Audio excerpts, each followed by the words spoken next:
بسم الله الرحمن الرحيم الحمد لله رب العالمين والصلاة والسلام على سيدنا محمد وعلى آله وصحبه أجمعين. Assalamu alaikum wa rahmatullahi wa barakatuh. So we will continue from where we left last week. Last week we spoke about what did we talk about last week? We finished the migration to Abyssinia, and we spoke about the conversions of Jazakumullah khairan, Umar ibn al-Khattab and Hamza ibn Abdul Muttalib, and how that caused the tide of the Muslims, for the Muslims to change in Mecca, and that it was, a very depressing situation, especially for the Quraysh.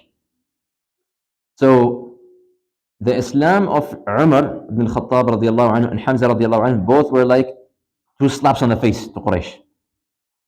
But there was actually a third slap on the face also to Quraysh. So it wasn't only the Islam of these two people. Rather, it appears, we've talked a lot by now about how Abu Talib, the uncle of Prophet ﷺ, that he was always someone who was there to protect Prophet Muhammad ﷺ, and he's looking out for him and he's defending his honor, and whenever people harass him, he's out there to protect him.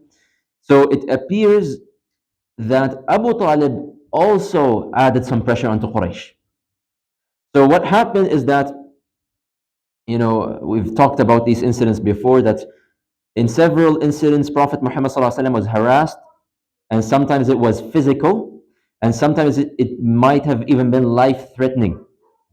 So, for example, we spoke about Uqba coming behind him and choking him from behind him. We mentioned that Abu Jahl, one time, he walked up with a stone in his hand, and also the wife of Abu Lahab also walked up with a stone in her hand. She was looking to hurt Prophet Muhammad ﷺ. Even Umar al-Khattab himself, like the start of the story of Umar al-Khattab and his Islam starts with him holding a sword and walking to kill Prophet Muhammad ﷺ.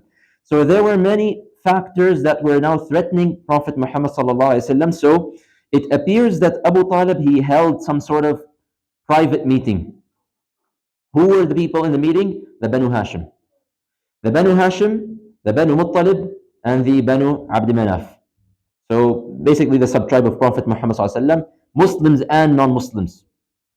All of them were gathered, and he essentially, he asked them, like, basically, if Quraysh were to try to harm Prophet Muhammad ﷺ, would you protect him? And therefore, out of respect for Abu Talib, and also probably out of tribalism, and just the fact that they are Banu Hashim, and that he is also from Banu Hashim, they all agreed to this. Muslims and the non-Muslims, they all agreed that they would protect Prophet Muhammad ﷺ from any type of harm that would come towards him. And now, of course, this is making it even more difficult for the Quraysh to harass the Prophet ﷺ, or to, of course, their end goal, their ideal goal is to kill him. But now it's becoming almost like a mission impossible for them, with all of these factors existing to protect Prophet Muhammad ﷺ. So with all of this happening and taking place, Quraysh now feels threatened, because first the bulk of the Muslims, they fled to a foreign land, the Abyssinia, and now two of their what they thought were upcoming leaders converted down to Islam, and now the whole sub-tribe is backing him up. So it is narrated that the remaining tribes of Quraysh, meaning not including Banu Hashim, they got together also and they held their meeting. And they basically had a discussion. What should we do? Like, what do we do about this situation? And eventually they came to an agreement. What was this agreement? That is to completely boycott the Banu Hashim and the Banu Muttalib. What does it mean to boycott them? It means that nobody would marry into Banu Hashim. No man, no woman would marry into anyone from Banu Hashim. Nobody would have any business transactions with them. So nobody was allowed to buy anything from Banu Hashim. Nobody was allowed to sell anything to Banu Hashim. Nobody was even allowed to sit and talk with anyone from Banu Hashim. It was a complete boycott, economic, political, social boycott, everything. Nobody was allowed to sit down with them, talk with them, mix with them, enter their houses, nothing. And the condition for ending this boycott was handing over Prophet Muhammad ﷺ so they can kill him. They've had enough. Enough is enough. And they literally wrote this down on a script on some sort of surface. So probably some sort of parchment or something like this. They wrote this physically, that we will never accept any treaty with the Banu Hashim. Okay? We will never accept any treaty with Banu Hashim, and we will not show them any mercy either until they hand over Muhammad. And so they took this document, they basically all quote unquote signed it, and they hung it inside the Kaaba. Nobody has access to inside the Kaaba except the people who have the keys. So they hung it inside the Kaaba, and they closed and they locked the Kaaba. And it is mentioned that the one who wrote this treaty, so different names are mentioned, Bughayt ibn Amir or Nadr ibn al-Harith. It is mentioned that either way, Prophet Muhammad ﷺ made a dua against the person who wrote this treaty, and as a result, Allah caused this person's hand to become paralyzed till the day that he died. So, given all of these restrictions, it was a very blunt move from Quraysh, and the message was very clear. Therefore, the entire Banu Hashim, all of them, initially the harassment was to the Muslims of Banu Hashim, or just to the Muslims in general. Now it's everybody in Banu Hashim, Muslim and non-Muslim. Everybody was forced to move out of Mecca. And again, this kind of action is unprecedented. Arab tribes, you don't get rid of your own people. You don't just you take a whole sub-tribe and just kick them out of the city. It doesn't work that way. So yet they went this far. So they moved outside Mecca towards nearby valleys in Mecca. They were called the Sha'b Abu Talib. So it's just a valley close by, nearby, near where Mecca was. And the only coward from Banu Hashim who decided to betray his own sub-tribe and to join hands with the Quraysh was none other than Abu Lahab. So Abu Lahab said, I got nothing to do with these guys, I'm with you guys. So this boycott forced them out of Mecca, and they remained in this situation for 3 years. 3 years of complete boycott. No food, no drink, no water, nothing, no interactions at all. Now, we don't have a lot of information or a lot of incidents in this 3-year period, except that we just simply know that they lived in this, quiet, abandoned valley, and they were living very miserably.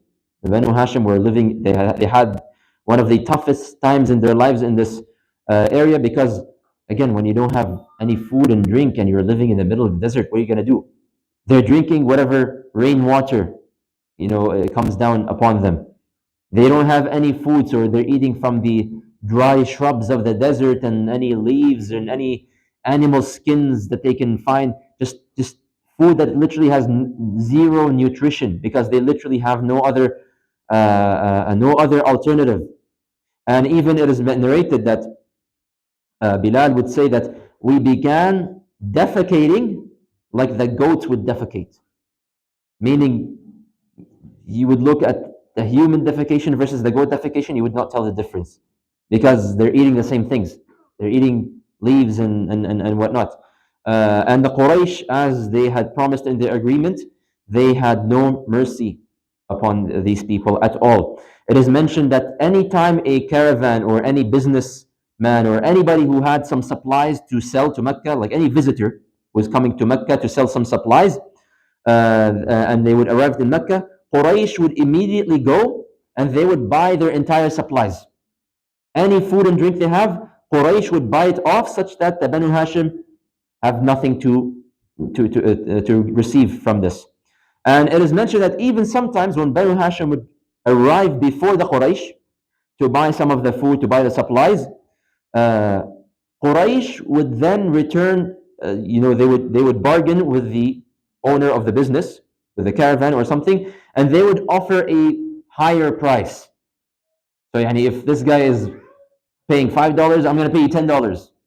So they're upping the price, and of course the business owner at the end of the day, he cares about his business. He's not much aware about the situation that's going on, so they're looking out for their own business. So nothing was sold to the Banu Hashim, and Quraysh would buy out everything. And it is narrated that it was so severe that during the night, the cries of hunger from the women and the children of the Banu Hashim would be heard in the distance. From Mecca, they would be hearing the cries of the Banu Hashim. Now, one of their main sources of food during this period of time is someone who feels sympathetic towards them. So every now and then you would have a situation where someone feels empathy towards them. They feel bad and they feel sad about the situation that is happening to the Banu Hashim. They feel like it is a little bit too much. So they try to smuggle some food in secret. And sometimes they were caught, sometimes they were not caught.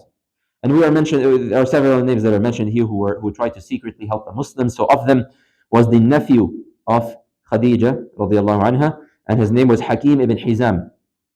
And he would carry the qamh, the wheat, to his aunt Khadijah.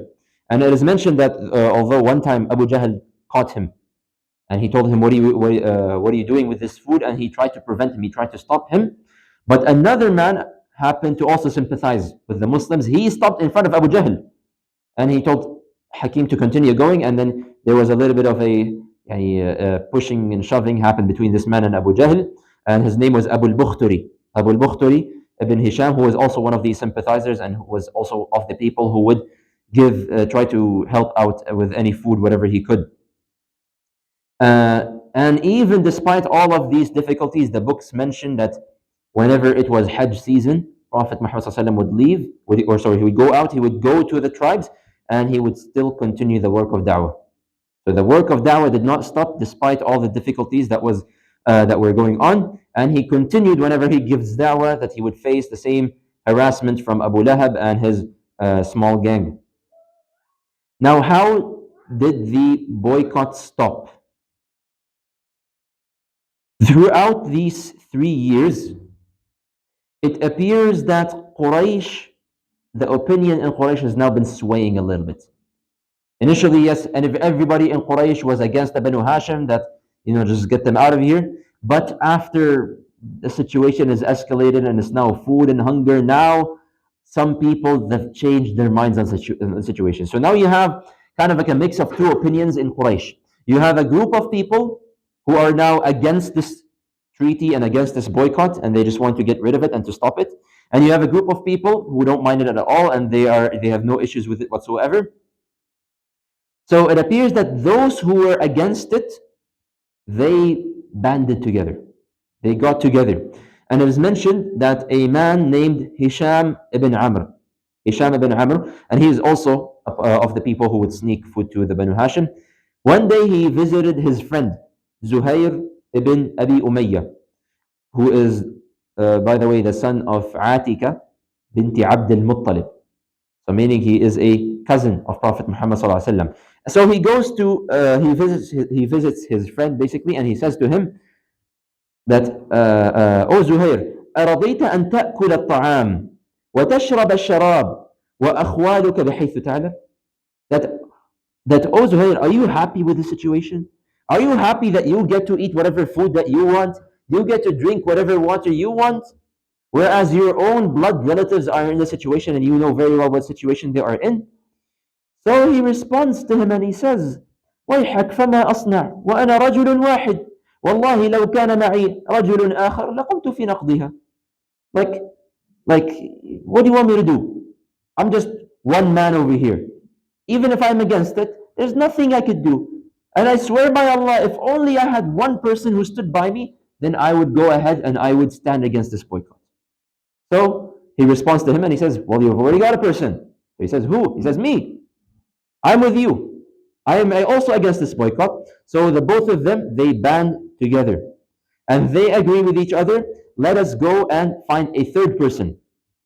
And so they go to Mut'im ibn Adi, the elder, the wise elder of Quraysh, who was initially siding with the boycott. So they go to him. And now they also try to talk to him and they try to rebuke him that, "How could you do something so evil? You sided with the Quraysh, you were with the boycott against your own people." So Mut'im also responds and he says, "What do you want me to do? What do you want me to do at this point? I'm just only one man, the same situation." So he says, if only I have someone else to support me, then I would definitely stand against this boycott. So he says, you already have two people. So he joins this small group. And the same situation repeats itself over and over and over and over. So they go to Abu Bakhtari, the same guy who mentioned earlier. They go to Abu Bakhtari ibn Hisham, and he agrees. They go to Zam'ah ibn al-Aswad, he also agrees. So basically, they have a group of 5 or 6 people who are together upon the fact that we should stand against this boycott. This is an evil boycott. And we should not be treating our own blood relatives in this manner. And so they got together eventually, and they hatched a plan together. So Zuhair said, basically, I'm going to take the lead tomorrow. I'm going to go to the Quraysh. I'm going to take the lead. I'm going to start up, and then you guys follow and back me up. So they said, okay. So the next day, Zuhair, he goes to the Kaaba, and he does his tawaf, and then he addresses the people. And again, back in the day, the Kaaba was a place of social gathering for the people. Mecca is a small town. A lot of Quraysh would gather around the Kaaba. So he says to them, now he's speaking to the public now. It's a public challenge now. Ya ahla Makkah, O people of Mecca, أنأكل الطعام ونلبس الثياب وبنو هاشم هلكة? That, are you satisfied that we are eating our food and drinking our water, and we are wearing our garments, and we're enjoying our comfortable life, whereas the Banu Hashim are suffering the way that they are? لا يباع ولا يبتاع منهم. That they don't sell, like basically, they're unable to buy or sell anything at all. والله لا أقعد حتى تشق هذه الصحيفة الظالمة. That I swear I will not stop until this document with the boycott is ripped apart, because it is an evil document. Now, of course, he's saying this in front of the public, and in front of Abu Jahl, and in front of Uqba, and in front of Abu Lahab, and all of these evil leaders. So Abu Jahl, he responds back, like, basically, who do you think you are? Like, we all agreed upon this, and it was not just a one-man idea. So he says to him, كذبت والله لا تشق. كذبت والله لا تشق. That you just get out of here. This document is not going anywhere. So now Zam'a stands up and he says, أنت والله أكذب ما رضينا كتابتها حيث كتبت. That now Zam'a stands up randomly and he says, no. He's telling the truth, that none of us actually were in agreement when you wrote this document. And then Abu Bakhtari stands up. So now it's like one by one, they're taking turns. Every person is standing up. So Abu Bakhtari stands up. He says, we are against what's in this treaty. Mut'im ibn Adi stands up. We are innocent from anybody who wrote this treaty. One by one, they express their opposition against the boycott. Now, this was a very open challenge straight to Abu Jahl's face. Now, Abu Jahl, subhanAllah, he's an evil guy. He got some brains in his head. And he senses something is not right. Because what is the situation? One guy stands up, and one guy stands up, one guy stands up. So he says to them, Wallahi, this is a plan that you guys have hatched together. You guys have come up with this plan that you will talk first, and you will talk, and you will talk, and you will talk. But even though he was right on the dot, it seems that the public opinion, again, was swaying. Because all of this was being said in front of the Quraysh, and that the support of Abu Jahl overall has started to shift away. And one more incident took place, and that was basically what sealed the deal, and that was what completely broke off the boycott. And that is that one day Prophet Muhammad ﷺ, he went to Abu Talib while they were in the valley, in the Shu'ab of Abu Talib.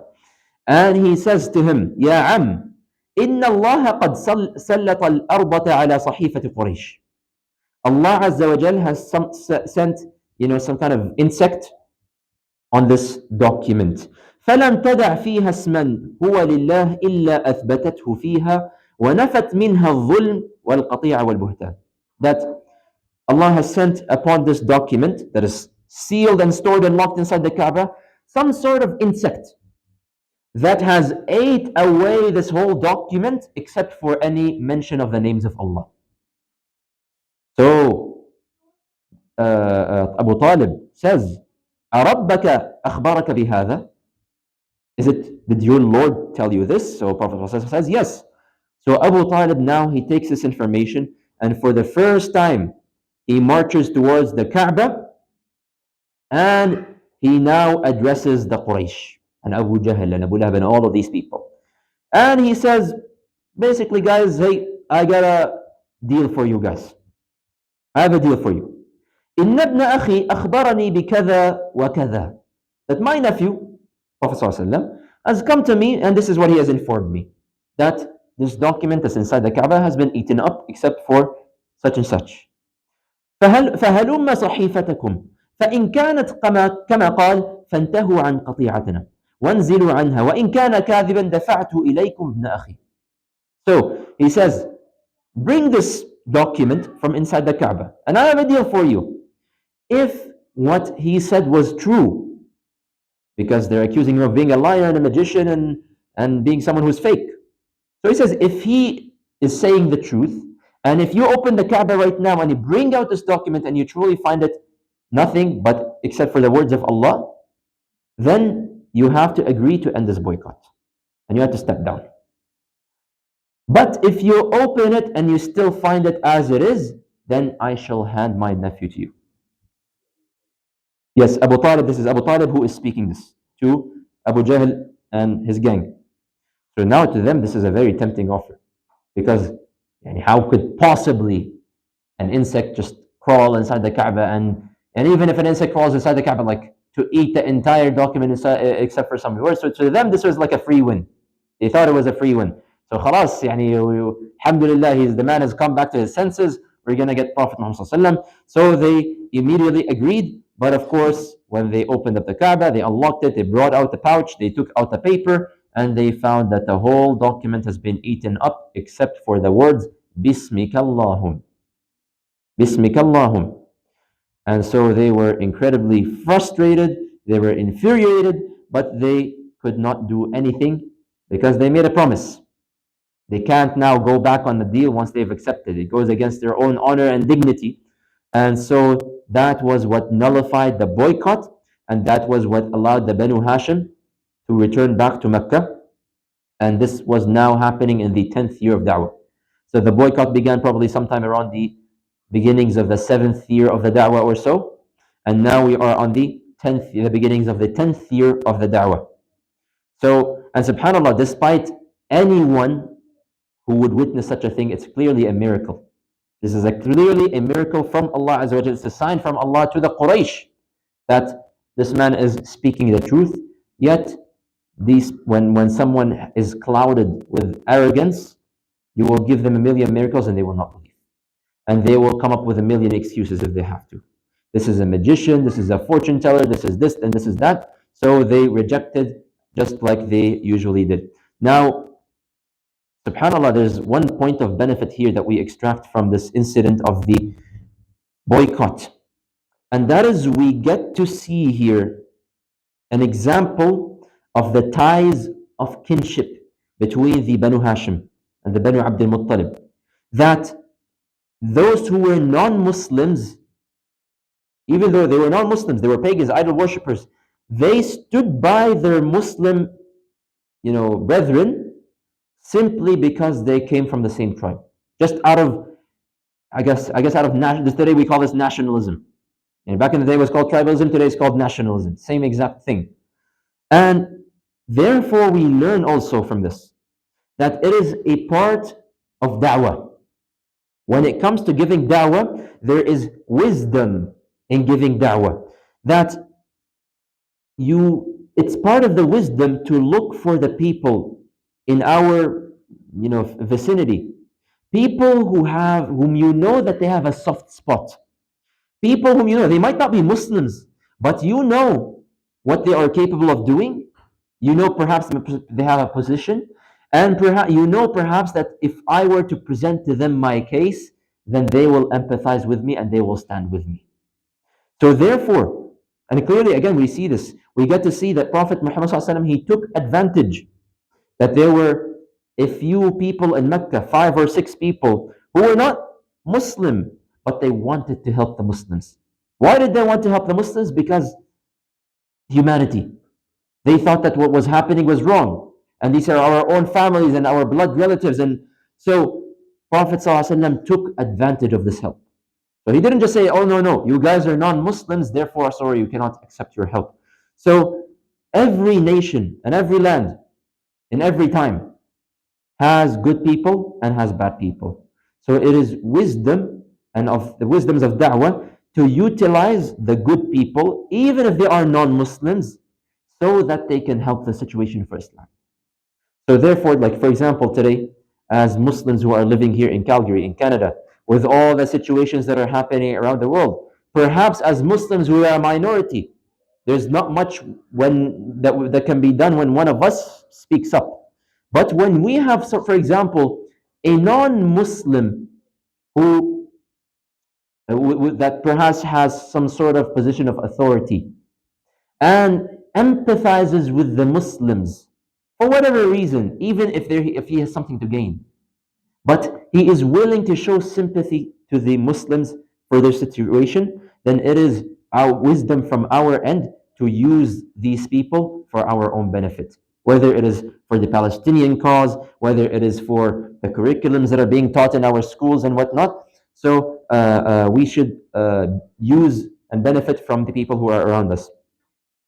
Now, once the boycott had ended and the Banu Hashim returned to Mecca, they barely had gotten settled down, except that Allah Azza wa Jal had willed for three calamities to take place, almost one after the other, almost right as soon as the Banu Hashim returned to Mecca. It is mentioned around within 6 months. Within 6 months of the Banu Hashim return, three things took place. And today we're going to mention two of them. And next week we're going to mention the third one. Abu Talib, at this point in time, he is over 80 years old. He's gone through a lot. He's the leader of Banu Hashim, but he went through a lot, especially through this boycott. He's an old man, and there is no doubt that within these 3 years of harsh conditions, it took a toll on him in terms of lack of food and resources and whatnot, and even not just the physical conditions, even think about the mental stress. Well, sometimes the mental stress is enough to drain someone out, even if they are physically okay. So this appears to have caught up to Abu Talib, and so Abu Talib fell very sick. And it was clear that Abu Talib was not going to recover from the sickness. And eventually, Abu Talib, he did pass away. And there's differences, it's mentioned, some mention it's month of Rajab, Sha'ban, Ramadan, around this period of time in the 10th year of Dawah. But before his death, it appears that Quraysh saw Abu Talib being sick, and Ibn Ishaq narrates that they tried one final attempt to negotiate with Abu Talib. So throughout all of these years, they've been harassing, bothering, going, threatening Abu Talib, whatnot. Now that they see him on his deathbed, essentially, they want to try one last time. Now, why are they giving one final attempt? You could say, perhaps, Allahu Alam, they felt bad for him because he was one of them at the end of the day. But what seems to be more likely is that they were concerned about their own reputations. What are the Arabs going to say about us now? That this is how we treated one of our own leaders to the point where he's become sick and he's about to pass away. Or even when he passes away. Now, of course, their eyes, their goal is Prophet Muhammad sallallahu alaihi wasallam. They want to get rid of him.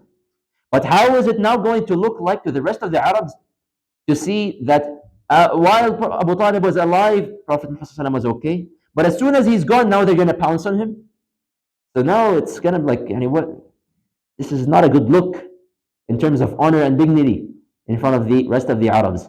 So they tried one more effort of negotiation. And it is mentioned that all the senior members of Quraysh came, all of them. Utbah ibn Rabi'a, Shayba ibn Rabi'a, Abu Jahl, Abu Lahab, Uqba bin Abi Mu'ayt, Umayyah bin Khalaf, Abu Sufyan bin Harb. All of these leaders, they came and they gathered around Abu Talib in his weak state. And so they said to him, أو أبو طالب إنك منا حيث قد علمت وقد حضرك ما ترى وتخوفنا عليك وقد علمت الذي بيننا وبين ابن أخيك. That oh Abu Talib, now they're trying to pump him up, oh Abu Talib, you know that You are so honored amongst us. You are one of us at the end of the day, and we are very sad to see you in the situation that you are in now. And you are very aware of the animosity that is between us and your nephew. فادعه وخذ لنا منا وخذ منه ليكف عنا ونكف عنه. That, look, one last thing that perhaps you can do, okay? One last thing perhaps you can do before you pass away is just resolve this matter between us and your nephew, okay? Just see what he wants and we'll give it to him, okay? Let's just, we leave him alone and we leave him, he leaves us alone, we'll leave him alone. We leave his religion, he leaves our religion. Khalas, and let him just mind his own business. Go and talk to him. So, and it appears that Prophet Muhammad was sitting somewhere nearby while this gathering was taking place. And so Abu Talib agrees and he says, you know what, let me go talk to him. And so Abu Jahl walks up, goes to Prophet Muhammad and Abu Jahl follows. He doesn't sit in front of them, but he sits close by because he was worried. Abu Jahl was worried that if I leave Abu Talib, and he's learned his lesson through all the years, if I leave Abu Talib with Prophet Muhammad, he's going to get a soft spot for him, he's just going to side with him. So I'm going to sit close to him so that he feels a little bit of pressure.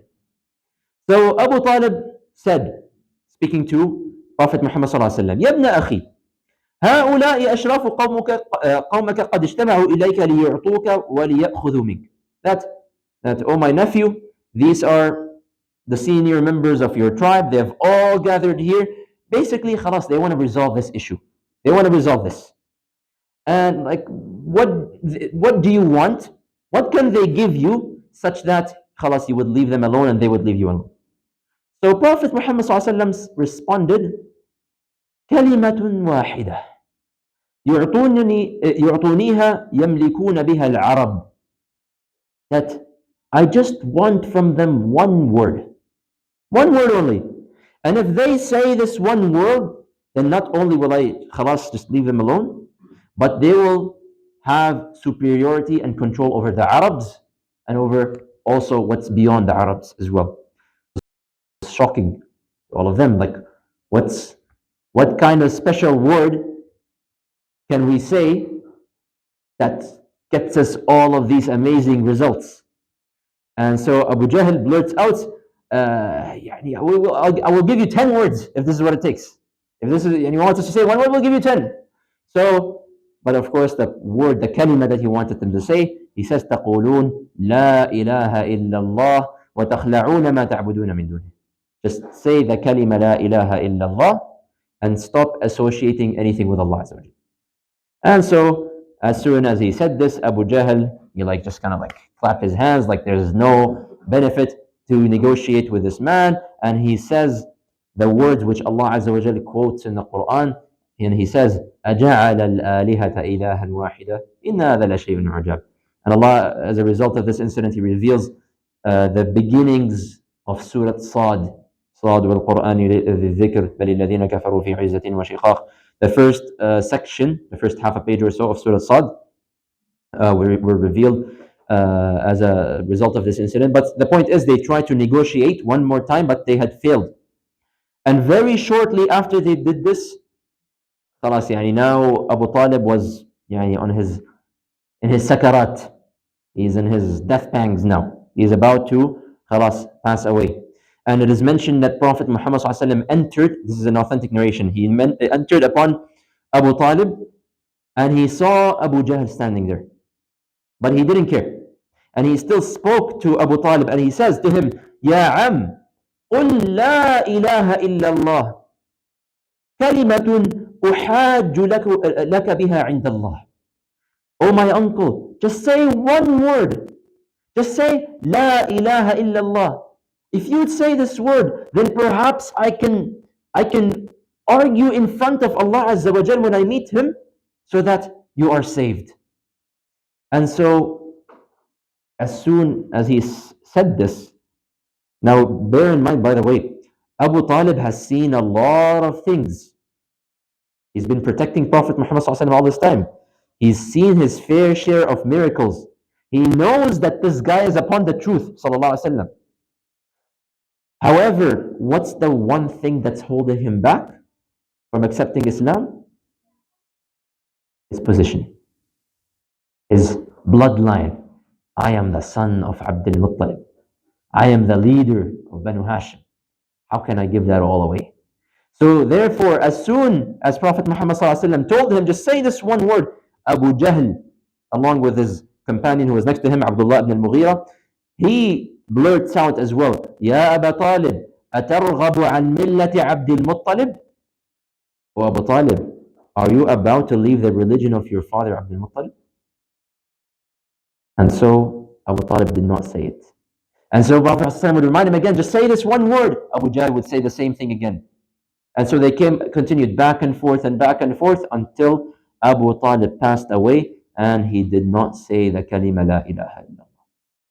He died upon the faith of Abdul Muttalib. He died as a kafir. And despite this, Prophet ﷺ said, I will continue to ask Allah Azza wa Jal to forgive you unless Allah stops me from doing so. Now, bear in mind that a prophet is not allowed to act on his own accord. Everything that a prophet does is something that he gets permission from Allah Azza wa Jal to do. So, in this case, Prophet ﷺ, he got a little bit too emotional.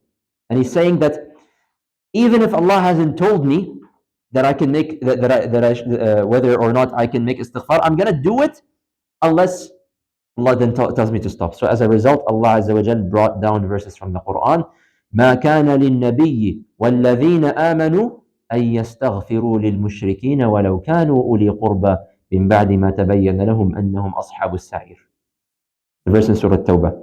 That it is not befitting for a prophet and for the believers to do istighfar and to ask Allah to forgive, to forgive someone who's a mushrik, even if they were very close relatives, after it has become very clear to them that they are people of Jahannam.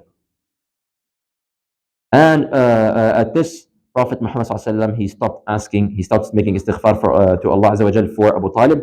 And it is also mentioned that at this incident, Allah Azza wa Jal revealed a very powerful verse in Surah Al-Qasas. And Allah Azza wa Jal says, إِنَّكَ لَا تَهْدِي مَنْ أَحْبَبْتَ وَلَكِنَّ اللَّهَ يَهْدِي مَنْ يَشَاءُ. You are not able to guide those whom you love. Rather, Allah Azza wa Jal guides whomever He wants.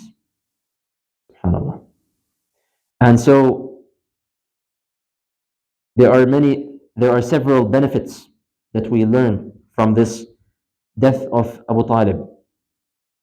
In an authentic narration, Al-Abbas ibn Abd al-Muttalib is the brother of Abu Talib. So one time, later he asked Prophet Muhammad sallallahu alaihi wasallam, authentic hadith, ما أغنيت عن عمك فإنه كان يحوطك ويغضب عليك. That, have you done anything to benefit your uncle? Because after all, he's done so much to protect you, and he used to get angry on your behalf, and he used to stand up for you. Have you benefited him with anything? So Prophet ﷺ said, نعم هو في ضحضاح من النار تبلغ كعبيه ولولا أنا لكان في الدرك الأسفل من النار. That I did benefit him with something. That because of my dua to him, Allah Azza wa Jal has dragged Abu Talib to the edges of Jahannam. And this is, by the way, the least punishment for a kafir in Jahannam is the punishment of Abu Talib. Now, what is this punishment? Is that he would wear sandals made out of the rocks of Jahannam that are so hot that would cause the blood in his brain to boil. This is the bare minimum punishment of a kafir who is in Jahannam. And he says, had it not been for me, he would have been in the deepest depths of Jahannam. So we learn several things from this. First and foremost, be very careful of whom you are following. Be very careful of whom you are surrounding yourselves with. Abu Talib, in terms of external actions, He was a good person. He protected Prophet Muhammad sallallahu alaihi wasallam. He did what none of us will ever be able to do in terms of deeds and actions. He's personally protecting Prophet Muhammad sallallahu alaihi wasallam. He prevented so much harm from him. Yet, if you follow the wrong gang, and if you follow those who simply guide you to a different direction, he's surrounded by people like Abu Jahl, people like Abu Lahab, people like Al-Walid al-Mughira, people like Uqba and Utba, and all of these other leaders with Quraysh. This is who he's surrounding himself with. And as a result, he could not end his life with a kalima. So therefore, we should as well do not be fooled by however pious you are. Don't think to yourself, oh, I'm praying 5 times a day, khalas, alhamdulillah, I'm safe. Even if I hang out with that gang, do whatever. But I'm okay. They might be doing sins, but I'm okay. Don't fool yourself. Don't fool yourself. Be very careful of who you are surrounding yourselves with. And of this, we also learn that only Allah Azza wa Jal is truly the one in control, and He is the one who grants guidance to whomever He wants. And He misguides also whomever He wants. Nobody can ever argue and say that there is a da'i better than Prophet Muhammad. Nobody can invite others to Islam better than the man who was sent with Islam, sallallahu alaihi wasallam. Yet, even he was not able to guide the closest person to him. What does that say then about you and me? What is required for us is not the result. So some of us might feel disheartened. Oh, but if I go and tell this person about Islam, if I go saying this and that, they're not going to listen to me. Akhi, Allah is not going to ask you on the day of judgment about the result. Allah is not going to ask you, did you convert such and such? Were you successful? Allah does not judge you based on statistics and numbers. Allah judges you based on your effort. What did you do? Did you go and put in the effort? My Prophet ﷺ put in all the effort. Am I putting in the effort? This is another point of benefit. And also another point of benefit is that, subhanAllah, sometimes we will never understand the wisdom of Allah. Sometimes the wisdoms of Allah are beyond us. Sometimes Allah chooses to explain to us why certain things happen. And sometimes Allah Azza wa Jal is testing you by, are you going to submit to what Allah's qadr is? Even if you fail to understand it. Like, why couldn't someone like Abu Talib accept Islam when he was such a good person? Like, why not? Now, some people, they try to come up with the explanation that, oh, if Abu Talib, he had accepted Islam, he would not have been able to protect Prophet Muhammad in the same manner that he was able to protect him. But at the end of the day, Allahu A'lam. Why would Allah not guide him? Allahu A'lam. And at the end of the day, we do not question Allah. لا يسأل عما يفعل وهم يسألون. Nobody has the authority to question Allah, but Allah Azza wa Jal is going to be questioning all of us. And another point as well, we learn about Tawheed, very important point, that believing in Allah Azza wa Jal and counting and saying that I have Iman is not simply achieved by believing in Allah and believing in Prophet Muhammad. There has to be more than this. And we see examples of this. Abu Talib, like I said, Abu Talib is the prime example. He believes, like he's seeing a lot of things. He knows this man is not normal. He knows that, he's asking him, oh, did your Lord tell you this? And then he goes marching to Quraysh and he challenges them in this way. So it means that he has faith in what this man is saying. And he has a faith that there is a God. However, this was not enough to make Abu Talib someone who's a believer. Because Tawheed is not only with the tongue. Tawheed comes with the tongue, with the heart, and with the actions. If one of these three are missing, then a person is missing in their belief. Faith is incomplete. Another prime example of this is Iblis. Think about it. Iblis believes in Allah, believes in the angels, believes in the day of judgment. He's seen it all. He's been there since start till end. Yet do we say Iblis is a Muslim, a believer? So therefore we learn from this that Tawheed is not simply achieved by simply saying, oh, I believe in Allah, or I believe that you are the Prophet. There has to be action. There has to be faith in the heart as well. And so this was the first of the calamities that happened when the Muslims came back from the boycott. And the second calamity came right after it, almost as soon as Abu Talib passed away. And that is, narrations mention that 3 days later, or between 3 days to 2 months later, it's not exact, Khadija radiallahu anha passed away in the 10th year of Da'wah, around the month of Ramadan. And she passed away when she was 65 years old, meaning Prophet Muhammad ﷺ was around 50 years old at this time. And this was one of the most difficult times for Prophet Muhammad ﷺ ever. And this is why, by the way, this whole year of events where they took place, the 10th year, it was given a title, the year of sorrow, Amul Huzn. Just like Amul Fil, the year where such a big incident happened, they named the whole year after it. Now something so traumatizing is happening to Prophet Muhammad ﷺ that they named the whole year after it. Amul Huzn, the year of sorrow, because there was sadness after sadness after sadness.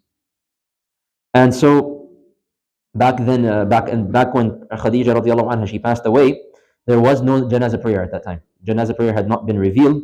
And so Prophet Muhammad ﷺ, he took charge of the burial himself. He was the one who went into the grave, and he was the one who put her body down. And we have numerous reports that Prophet Muhammad ﷺ stopped smiling for several months because his wife passed away.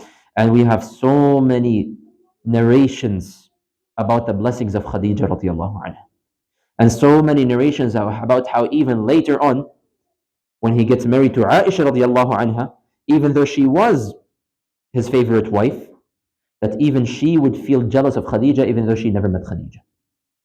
She would feel jealous of Khadija even though Khadija had already passed away. She mentions, it is mentioned in the narration, one time Prophet Muhammad ﷺ, he kept mentioning Khadija in front of Aisha to the point where she started becoming irritated.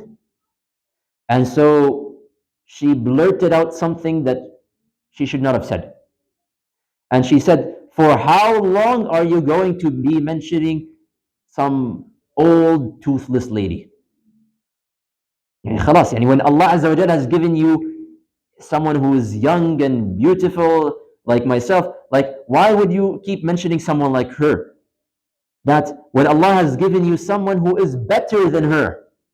At this, Prophet Muhammad got angry. And he says, "La wallahi ma abdalani Allahu khayran minha." Allah has not given me someone better than Khadija. قد آمنت بي إذ كفر بالناس. She believed in me when everybody rejected me. وصدقتني إذ كذبني الناس. She believed that I was speaking the truth when everybody accused me of lying. وواستني بمالها إذ حرمني الناس. And she supported me even financially when people were cutting me off. ورزقني الله عز وجل ولدها إذ حرمني أولاد النساء. And at the end of the day, I got all my children from Khadija, when I did not have any children from any of the other women. And after this, Aisha says, "I'll never mention Khadija ever again in front of him. Learned my lesson." In another narration, again, Aisha is the one telling us all of these things. And she says, "ما غرت على أحد من نساء النبي صلى الله عليه وسلم ما غرت على خديجة." I have never been so jealous of any of the wives of Prophet Muhammad صلى الله عليه وسلم as much as I've been jealous of Khadija. وما رأيتها. I've never seen her even. ولكن كان يكثر ذكرها.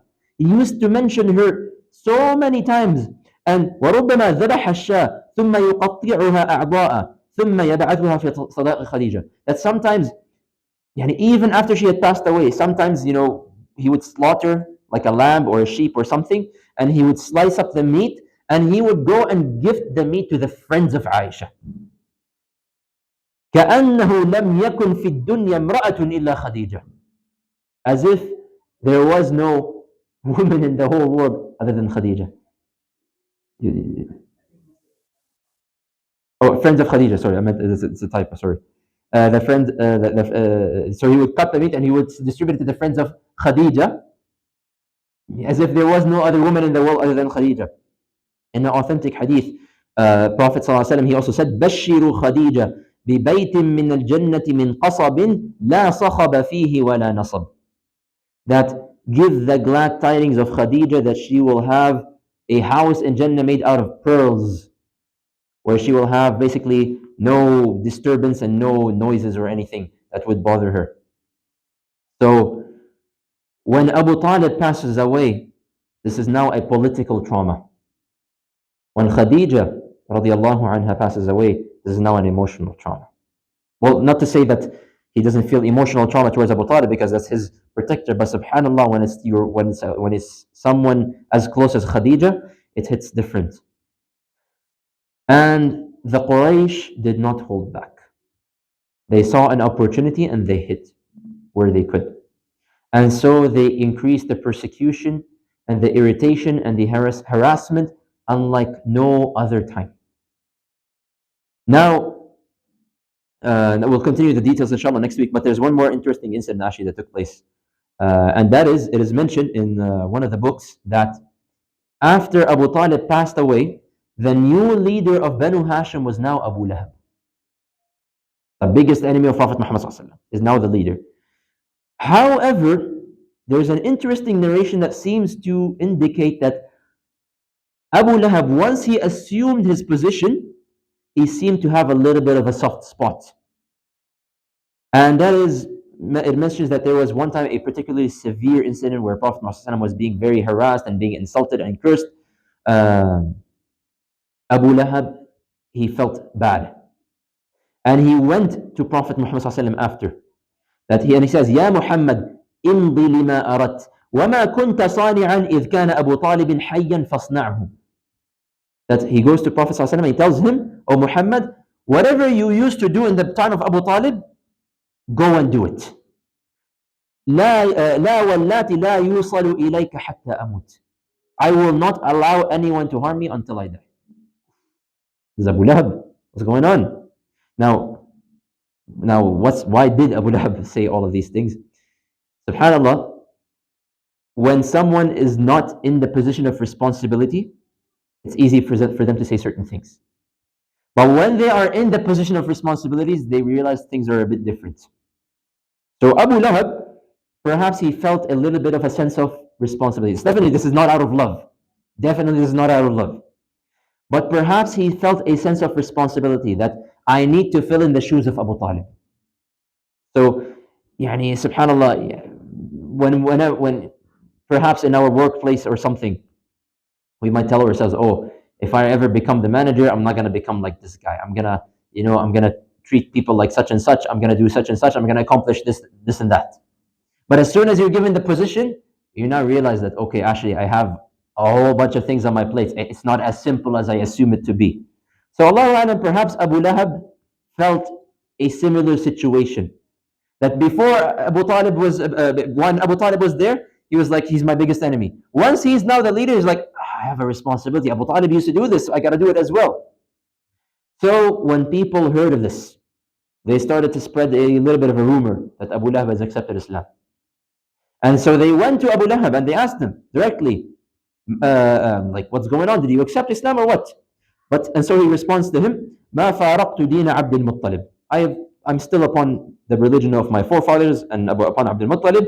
ولكني أمنع ابن أخي أن يضام حتى يمضي لما يريد. I'm simply protecting my nephew. So they said, okay, sure. But obviously they're not happy with the situation and they want to get Abu Lahab back on their side quickly. And it didn't take him much convincing. So Uqba ibn Abi Mu'ayt and Abu Jahl, they sat down together and they came up with a plot to remove the protection of Abu Lahab. Because as long as Abu Lahab has declared nobody's allowed to touch him, nobody will touch him. Abu Lahab is a very powerful man at the end of the day, politically powerful. So they went to Abu Lahab and they said to him, have you asked your nephew, أين مدخل أبيك? Why don't you go and ask your nephew, what is the fate of Abdul Muttalib? What will happen to him? Abu Lahab got curious. And he went to Prophet Muhammad and he says, what is the fate of my father Abdul Muttalib? So Prophet Muhammad, and you get to see his wisdom here. And he says, هو مع قومه. He is with his people. He's not lying, but he's not telling him the full story. So Abu Lahab, he translated it as, oh, alhamdulillah, khalas, it's a good thing. So he came, he left, and he's happy, and he back to the people, and he said, and he said, oh, I asked him, and he said he's with his people. And so Abu Jahl, he says, Ya akhi, you're a fool. When he says he's with people, he means, yani, where where does he believe that the pagans go other than Jahannam? And so at this, Abu Lahab, he became very furious. And he walked up to Prophet Muhammad and he says to him, والله لا برحت لك إلا عدوا أبدا وأنت تزعم أن عبد المطلب في النار. That I am out here using my name to protect you, and you are here coming to say that Abdul Muttalib is going to enter into Jahannam. I swear by Allah, you will not have any more protection from me from this day on. So it was a very brief period of protection, but it was lifted up very quickly. And now that Prophet Muhammad has no more protection in Mecca, things are getting difficult for him. So he realizes, I need to go find somewhere else other than Mecca, somewhere where I can establish my headquarters, somewhere where I can give my da'wah. And so this is where he begins his journey, I guess, in trying to find another land that would be willing to take him in, where he could freely practice his Islam and give his da'wah. And his first option on the list is the incident which we will talk about next week. The first option on the list was the closest city to Mecca, and it was the second largest city in the vicinity, and that is the city of Ta'if. And what happened in Ta'if, we will discuss that inshallah next week. But I think this is a good stopping point, inshallah. So before we wrap up, open the floor for any questions if there are any.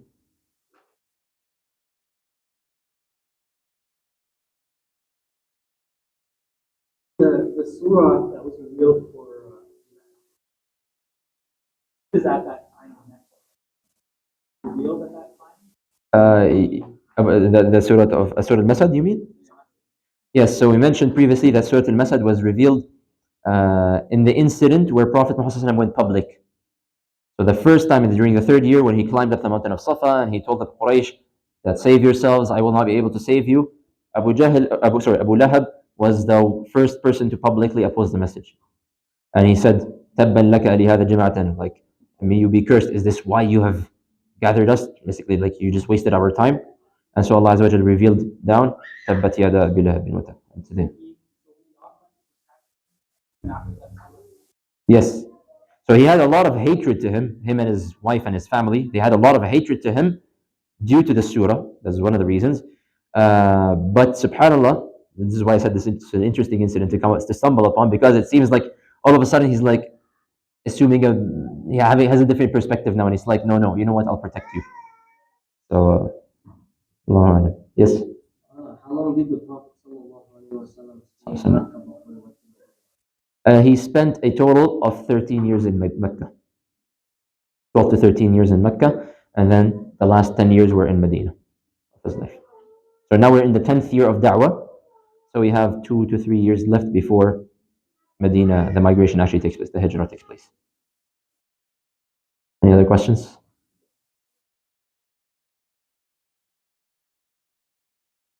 Surah Sad. The first few verses, so from the beginning until, what was the verse? ما سمعنا بهذا في الملة الآخرة إن هذا إلا اختلاق. So the first 5-6 verses or so of Surah Sad.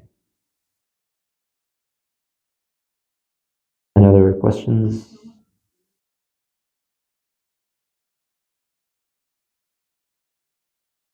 خلاص. Inshallah. If you have more questions, you can feel free to ask after, inshallah. جزاكم الله خيرا. سبحانك وبحمدك أشهد أن لا إله إلا أنت أستغفرك وأتوب إليك. السلام عليكم ورحمة الله وبركاته.